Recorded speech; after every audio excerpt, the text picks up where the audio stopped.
Yo, what's good, everybody? It's your boy Knox Black, chilling with the top back, and I'd like to welcome you back to another episode of Black's Magic Arena. Now, if you were here with us yesterday in the arena, you saw that our previous week's king, Mono Black Revenants, was absolutely humbled, only getting 1 win and 3 losses and no bonus points. So it's going to be very hard, and it seems very likely that we're going to have a new king by the end of the week. And that's where our first new deck of the week comes in, Temur Storm. Now, for those of you who don't know, Temur is just a code name for green, blue, and red decks. And this deck I'm dubbing Temur Storm is simply just a value engine deck that's built around this card, the Ouroboros, that's going to trade early and generate some incremental advantage for us in every turn, and eventually hopefully overwhelm our opponent at the end of the game with cards like the Craterhoof Behemoth and Raw Crackling Wit. But other than that, let's start at the top and let's show you what these cards do for this deck. First up, we got 3 copies of Storm Chaser's Talent. This is a card that we played in the Is-Its list last week, so as you guys know, it's a 1-mana card that hits the battlefield and creates the 1/1 blue otter token. This card is just very valuable for placing a blocker down for us early that can scale and grow in power. It also allows us to recur our instants and sorceries. With the level 2 ability, we spend 4 mana. We can get any instant or sorcery we like back from our graveyard. And then the level 3 ability, which is much less prevalent, is whenever we cast an instant or sorcery, we can create a 1/1 blue otter token, which if we can get to that in the late game, because the purpose of this deck is to grind out the early game and to stay alive and kill threats and kind of get to that mid to late game situation where we are inevitable. So it is possible that we can get something like this off and start just filling the board with otter tokens. That's absolutely going to snowball the game out of control. Next up, we got 3 copies of Firebending Lesson. This is just a simple kill spell. 1 mana deals 2 damage. If we pay the kicker and spend 5 mana, we can deal 5 damage to any creature, and it's an instant spell. This is just going to help us stay alive early, along with some other cards that we have, like the Iroh's Demonstration. Next up, we've got 2 copies of the Ghost Vacuum. This card is to help us in the Reanimator matchups. Decks that care about using their graveyard, this card is going to come down and help us to remove those threats whenever they go for them, and just keep us going into that mid game where we can finally get to that inevitability. Next up, we've got 4 copies of Accumulate Wisdom. It's a 2-mana spell, and this is a lesson that allows us to look at the top 3 cards of our library. We can put 1 of those into our hand, and if we have 3 or more lessons in the graveyard, it allows us to put all 3 of those cards, which is probably the main reason why I decided that we were going with the lessons package. I wanted to run a bunch of lessons to give us an opportunity to turn this card on and give us a lot of extra card draw for 2 mana, along with some other ways that we do have to draw cards, because you guys know how fond I am of drawing cards. My favorite thing to do in all of Magic. Next up, we've got 4 copies of Iroh's Demonstration. This is just another early removal spell, but it's very versatile in that it allows us to deal 1 damage to each creature if our opponent is flooding the board with small token creatures, or we can deal 4 damage to one of their big creatures if they're just trying to play powerful creatures early on in the game. Next up, we've got 3 copies of Mosswood Dread Knight. And if you guys see on the other side of the card, Dread Whispers, a sorcery, you'll notice that it has a black mana requirement, and we don't play any black even lands in this deck. So the calculus behind this monster is that the main thing that you want it for is the fact that it's a recursive threat. We can play it, we can trade early with our opponents, and then we can also get it back on future turns if we do come across the black mana. But we do play Multiversal Passage in this deck, so that's going to allow us to get some black later if we do need to use this. But the way you have to think about this card is that the black side, the sorcery side, is not the main purpose of the deck. It's just added bonus if we get to that. But the main thing we want is the recursive body that can come back and be played multiple times. If we get there, and just be able to trade early. It's a 2-mana 3/2, which is a pretty good rate. And if our opponent is slow and we have this on the battlefield, we can just start the beat down early. Next up, we've got 2 copies of the Valley Flood Caller, and this was one of the cards that really inspired me to make the deck, because I was looking through some of the World Championship lists and I came across this combo with the Valley Flood Caller and the Enduring Vitality, and I really wanted to try it. So This card has flash, meaning it can be played at any point in the game. Anytime that a spell could be cast, you can cast this card. But it also allows us to cast all of our non-creature spells as though they had flash. So what that means is that all of our sorceries are immediately turned into instants. Anything that is a non-creature spell is going to, even our Planeswalker, is going to allow us to play it at instant speed. But it also allows us to give a +1/+1 to all of our otters and our rats. It does say birds and frogs too, but for the purposes of this deck, otters and rats is all that really applies to us. But every time we play a non-creature spell, it's going to give them a +1/+1, and it's also going to untap them. This, in conjunction with the Enduring Vitality you're going to see in a second, is what's going to allow this deck to be explosive in that mid to late game and really take over games. So let's go ahead and talk about the Enduring Vitality. What this does is it gives all of our creatures the ability to tap and add 1 mana of any color. So this is going to be one of the things that A, helps us to turn on the other side of that Mosswood Dread Knight, but B, along with the Valley Flood Caller, is going to allow us to turn all of our creatures, especially our otters and our rats, into a never-ending value engine, and just keep being able to draw cards, get more cards, until we get the inevitable pieces that we need to go over the top and finish. This card also, when it dies, it returns to the battlefield as an enchantment, so it's also very recursive in that way, hard to get rid of. Opponents have to exile it or kill it twice, have 2 different removal spells if they want to stop this ability permanently. Next up, we've got 3 copies of the Enduring Curiosity. This is probably the main card draw engine of the deck, because if we can get a bunch of creatures onto the field and then attack while this is on the field, every time we deal combat, it draws us a card. So that means if you hit the opponent with 5 creatures, you're going to draw 5 cards.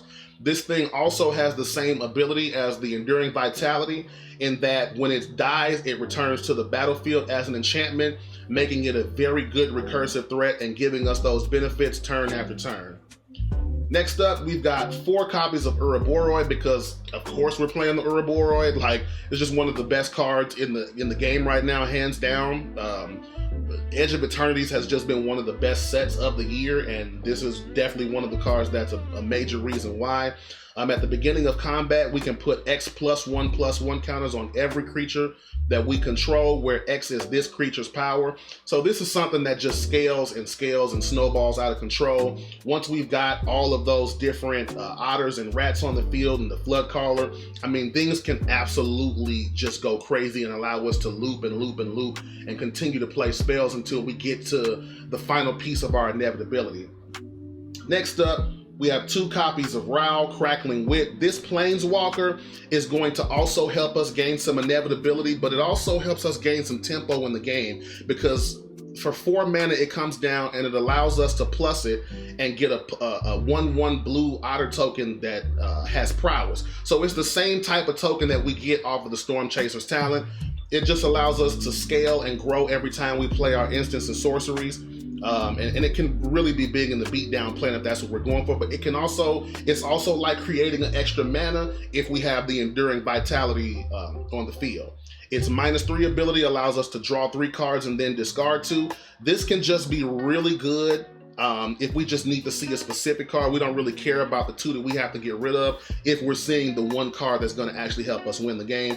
And then the -10 we probably, may never get to. It's just draw 3 cards and then we get an emblem. Emblems cannot be destroyed. They stay on the battlefield, so their effect is active for the rest of the game. And it just says we get an emblem with instant and sorcery spells that we cast have Storm. And this is one of the reasons why I called the deck Temur Storm, even though we'll most likely not get to that effect very often if we do it all. But Storm is just an ability that basically says that whenever we cast a spell, we copy it for each spell that was cast before at this turn. Again, this is something that if we get it off, it can really snowball with the effects that with all of the different things that the deck does, and the fact that it can untap our creatures, which are now lands, with the Enduring Vitality on the field. It can really get out of control, but I don't expect to be using it very often.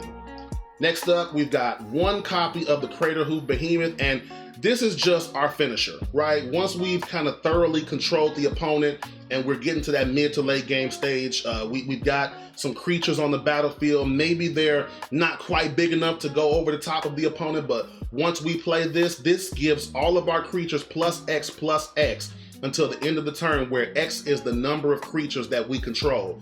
But on top of that, it also, this creature comes in with haste, so it can also attack immediately. So say for instance, we have 5 creatures on the battlefield. We play this.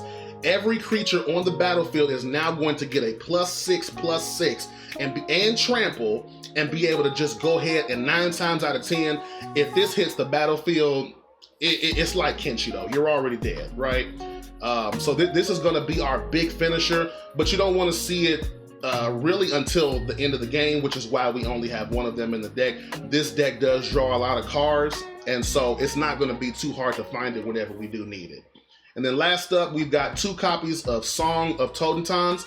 This is an X spell, which basically the X means we can put however much mana into it that we want. So we have to pay the 1 red, but X can be as many as we want.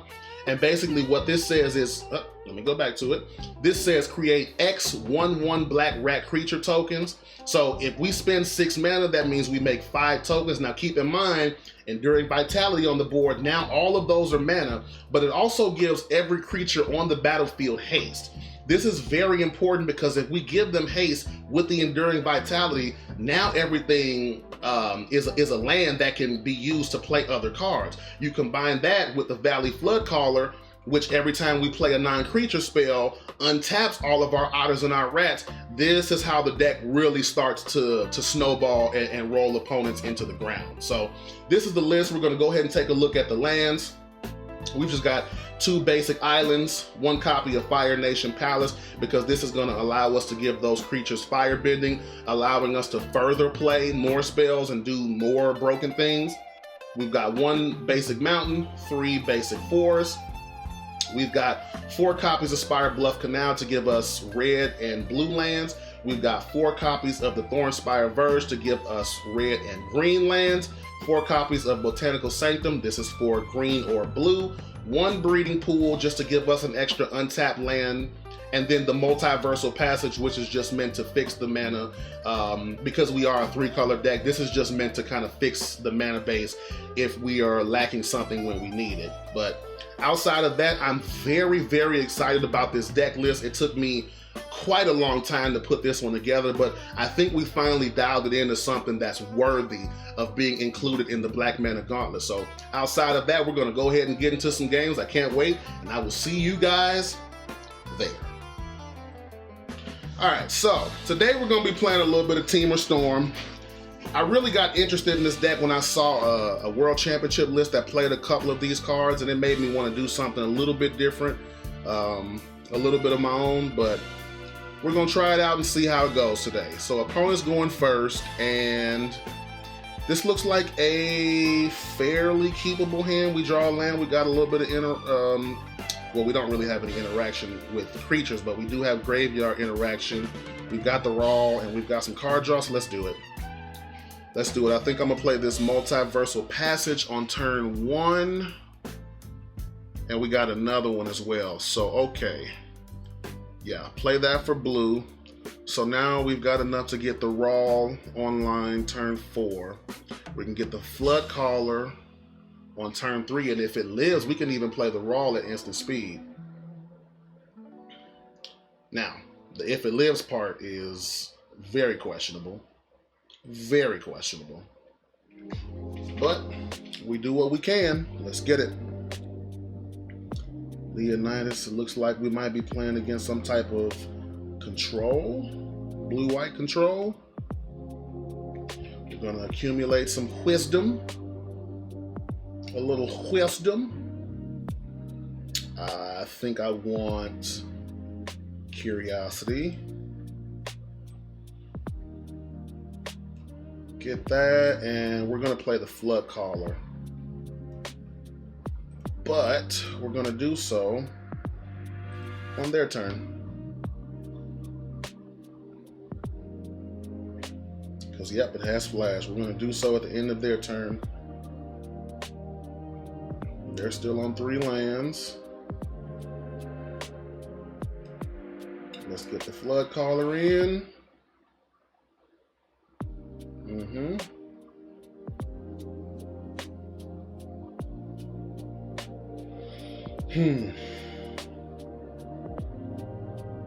How very interesting.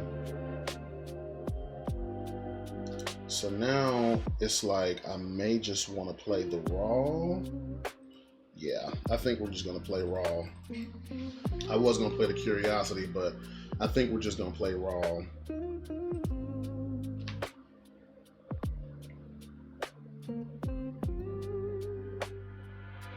Momo.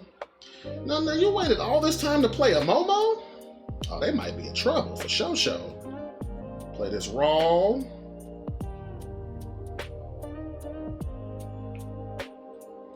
Boom, we've got, oh, I meant to play the blue land. No. Am I drawing cards or am I making the Otter? I think I'm making the Otter.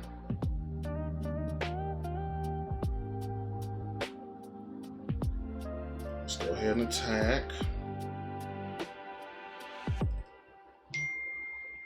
And let's go ahead and play the Ghost Vacuum. And let's go ahead and end the turn. And it would seem that my Do Not Disturb is not working. Great, perfect. We keep it. We keep it.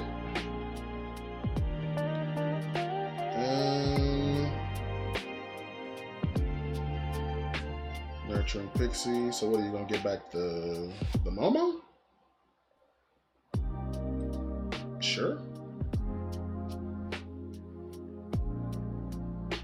We can still kill this. Well, we'll try to kill it. They might have a counter spell. They do not. They simply do not. And I will take that. I will take that Nurturing Pixie. Yes, I will. Yes, I will. What do you got? What do you got? Nothing at all. Okay, so we can make 4. We can make 4 of these. Or we can get some card draw. We can do that anyway with Raw. Let's go ahead and -3. Get rid of 2 cards. I'll get rid of that land. Really, I think I might get rid of this Storm Chaser's talent too, because I want as much land as possible.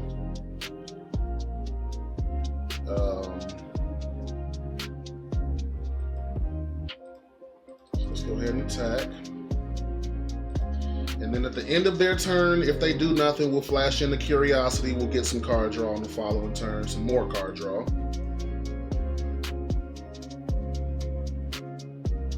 The Zenith, you say? It's a little late for that, isn't it?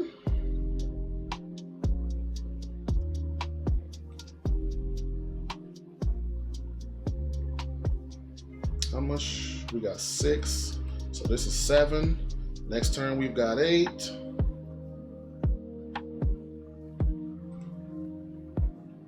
And let's draw 3 more cards. Get rid of you. And I think we can get rid of this right now. Yep. And then we'll go ahead and kill the Zenith. Boom. Ah, crud. I meant to play the Ouroboros. The game would have been over if I would have played the Ouroboros. It might still be over anyway, to be honest with you. It's probably over, but it definitely would have been over if I'd have played the Ouroboros. But Now we've got the accumulate wisdom, and next turn, I mean, yeah, it doesn't matter what they do at this point. But yeah, this game just absolutely created some inevitability, and great first win. I will take it. Temur Storm coming out strong. Let's get it. So far, so good. All right, Temur's looking, it looked pretty strong in that first matchup. Now, granted, our opponent really couldn't play anything. They only got 3 lands. That does happen sometimes, unfortunately, but what do you do? This one, we got a Flood Caller, we got some early interaction, and we got Storm Chasers, and we go first. I'm gonna keep it. I'm gonna keep it. We're gonna play that, pay 2. Next turn, we've got removal on deck if we need it. For the Chocobo, absolutely gonna kill the Chocobo. I guess since I've got 2 of these, I'll use 1 here.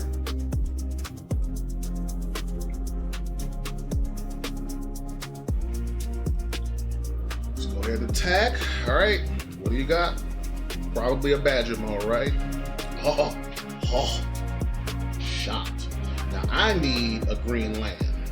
That's what I need. Let's go ahead and attack.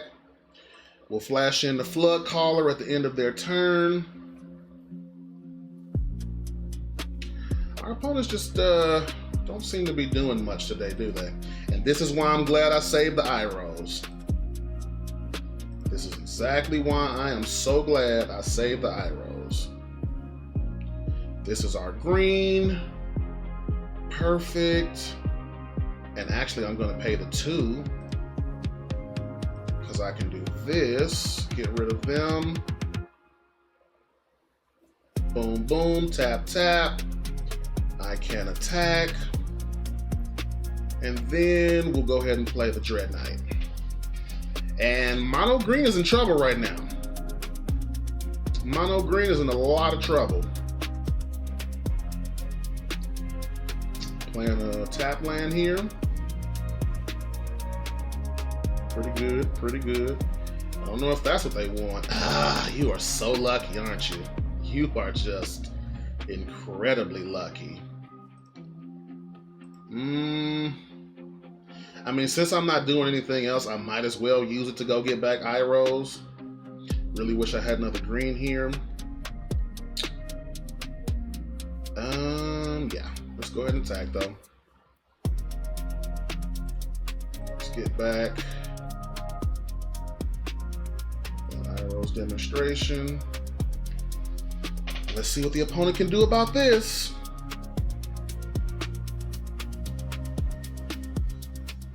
Can they play a big creature?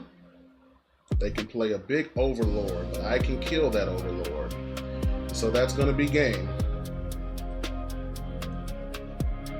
I mean, or we could just do it the fun way, right? Or we could just do it the fun way.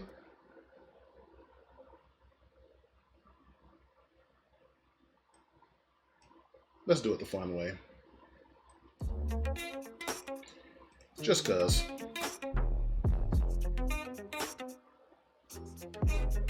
Let's do it the fun way. Just cuz. You know, could have just ended the game, but I wanted to do it the fun way.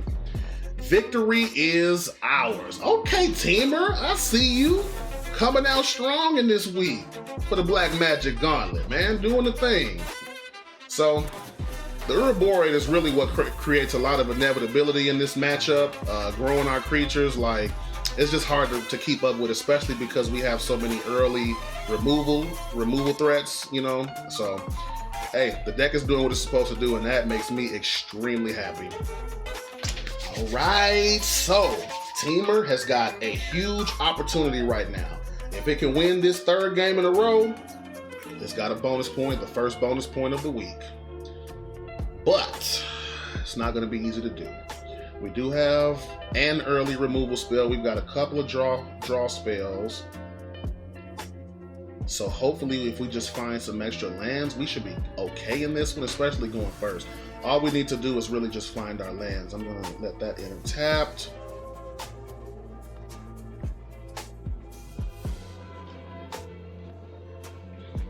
Okay.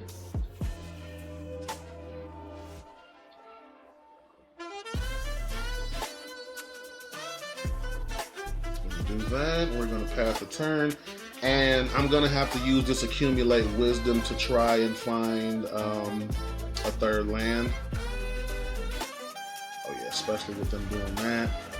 So this looks like we might be going up against Reanimator. And what do I need? I have double green. I could probably use double blue.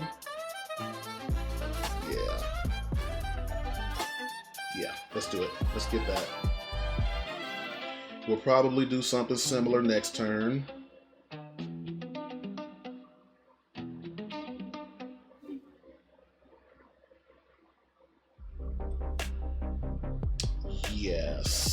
Yes, especially because we want to play that Enduring Curiosity. Okay, what do we do? Esper Origins. I'm going to go ahead and take my move first. Ugh. I wish that was an untapped land. Mosswood Dread Knight is pretty good here too, but I need that fourth land. We need to see a few more pieces of the engine. So now, with this being said, I might do the Song of Totem Times, or play out the Storm Chaser's Talent, play out the Ghost Vacuum,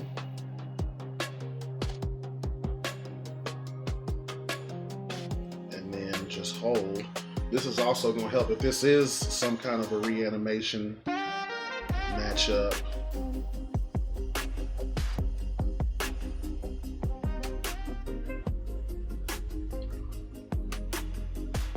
We're going to be able to do something about it at the very least.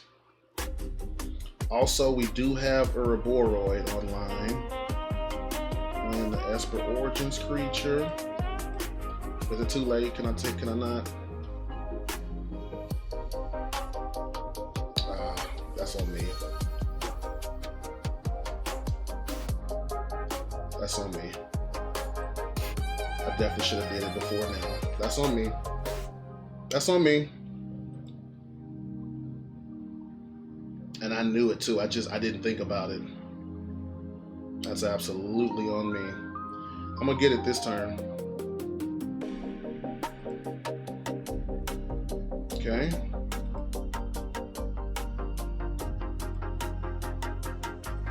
That's a big oops.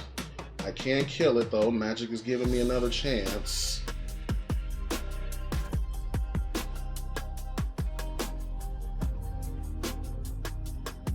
So we love that. And now I'm just gonna take that. Now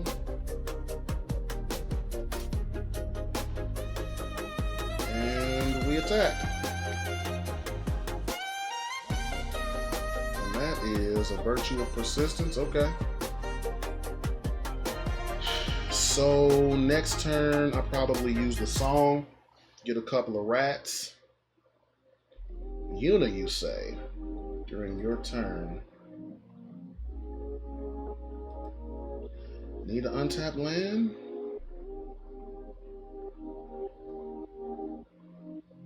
Needs untapped land?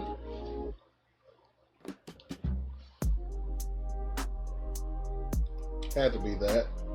Absolutely had to be that, you know?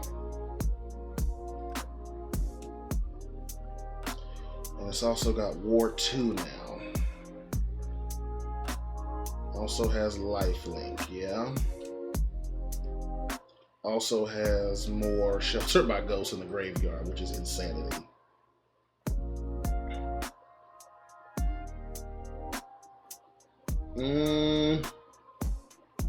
Anything in the graveyard?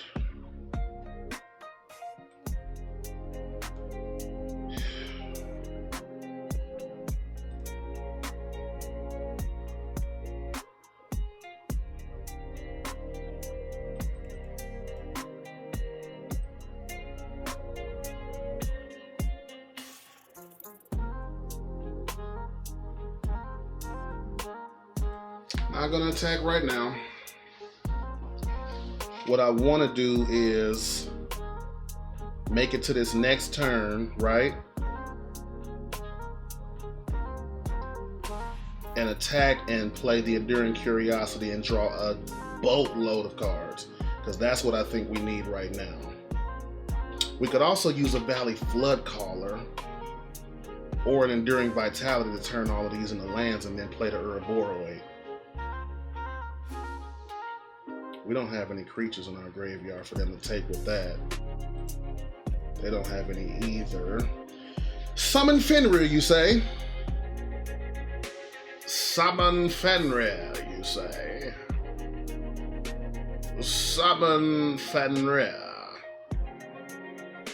How lovely. How unbelievably lovely. Just all the sheltered by ghosts. All the sheltered by ghosts. Okay, so we're only getting one attack in? That's butt. That's pretty butt, if I'm being honest.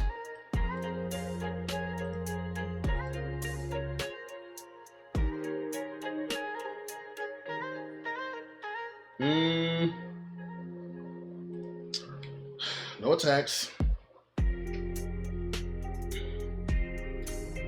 Yeah. That's a lot of ward, yo. I'd have to pay 8 extra mana to get rid of that Yuna, so it's probably not going to happen. At this point, I think we're counting on the Crater Hoof. Yeah, I think at this point we are dependent on the Crater Hoof. 11, which we might not even have time to get to. No blocks.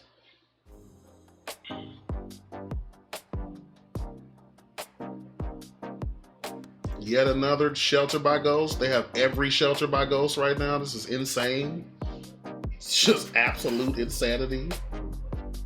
I mean, what are you supposed to do against 4 doggone Shelter by Ghosts? Like, except for lose.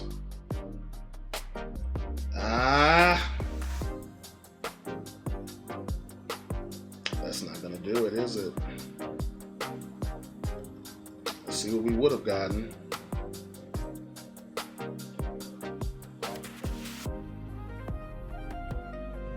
See what we would have gotten.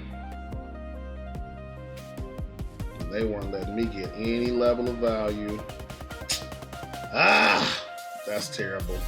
Oh well, we tried. I think I probably made a mistake or two early. Certainly not getting rid of that Esper Origins was one of them, but we move on to the next one. Still had a pretty good fight. So, last game of the video. Let's see, can Temur Storm get his 3 wins for the week, or will he be happy to go even? We're going second.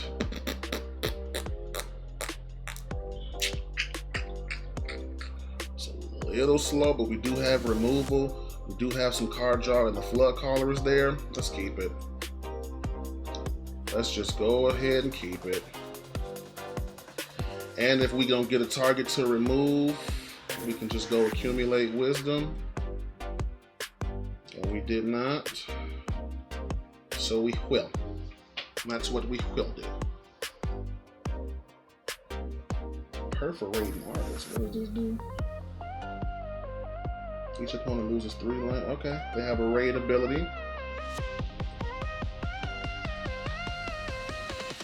We already got 4 lands. I'll take a Firebending Lesson. I will take a Firebending Lesson. Let's play that out.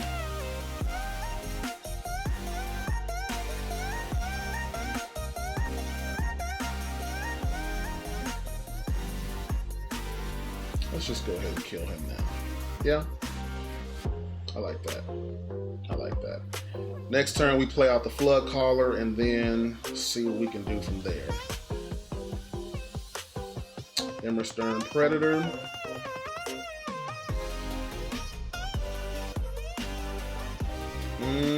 Since we know we're playing a 3-mana card, right? Because this thing, it has to sacrifice a creature to do that. So do I kill this now before I don't have an opportunity to anymore? Or do I go start getting the Valley Floodcaller engine going? I'm gonna kill it. I'm gonna kill it. This could be wrong. You know, this could be wrong, but it could be very right. It could be very right too. So we'll just have to see. No, they can play nothing. That might have been right. That might have been right. And now we can play this and still have the Floodcaller for next turn. And then play the Enduring Curiosity to draw us a boatload of cards. What do we got? Okay, taking before. Oh! Is that correct? Does that keep it permanently? Well, they're probably just going to sacrifice it, right? They'll find a way to sacrifice it, yeah. Yeah, Corrupted Convictions. Makes a lot of sense. Makes a lot of sense. What else? The Vengeful Blood Witch. Is that all? Okay.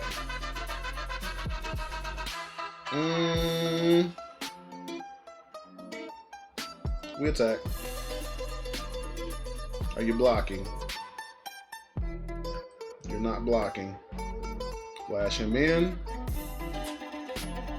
Get a card. It's Accumulate Wisdom. I always want to call it Acclimate Wisdom for some reason. Now 7 mana. They need 8 to get to Arden, right? I could really use, if they have Arden, I could really use a Ghost Vacuum if they are trying to do some shenanigans with Arden. Okay, this will be 6. Let's go ahead and play this first. Okay. Now we've got all the mana. And I'm comfortable putting that on black now in case we get a Mosswood, another one.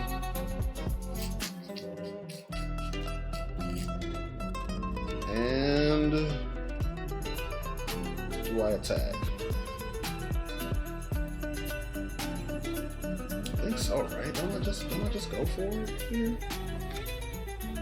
Put them on the back foot, right? They've got 2 cards. They're gonna let me draw 2? Or are you blocking?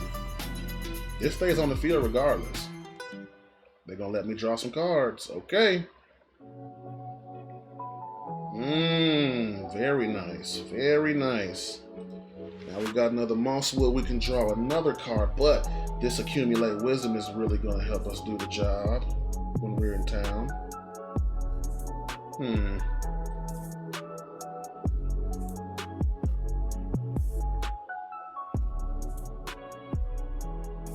All lands, huh? All lands, eh? You don't say.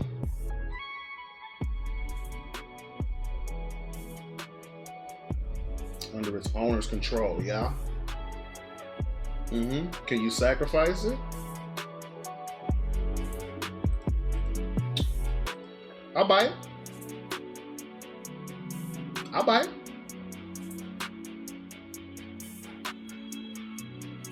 I was about to say, can you do something?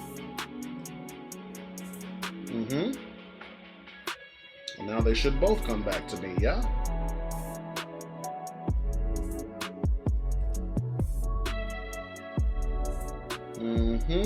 Okay. So we've got a really massive song. Oh my. Oh my. So hold on. We do this for 1, 2, 3, 4, 5. We get 5 creatures.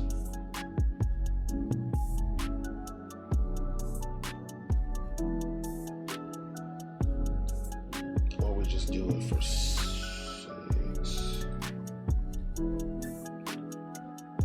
We'll just do it for 6. And we draw all the cards in the world, don't we? Isn't that just what we do?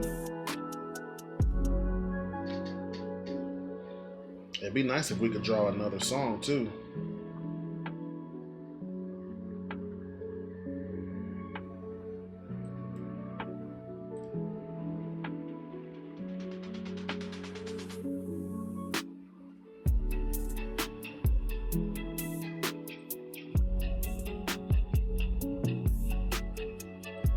There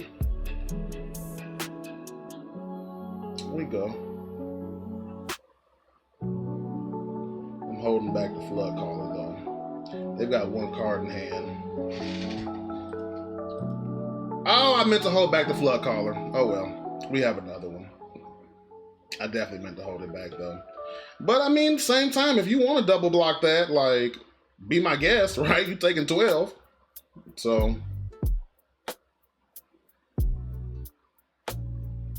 absolutely be my guest, right?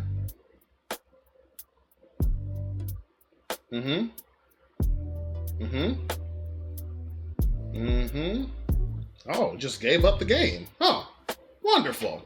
Okay.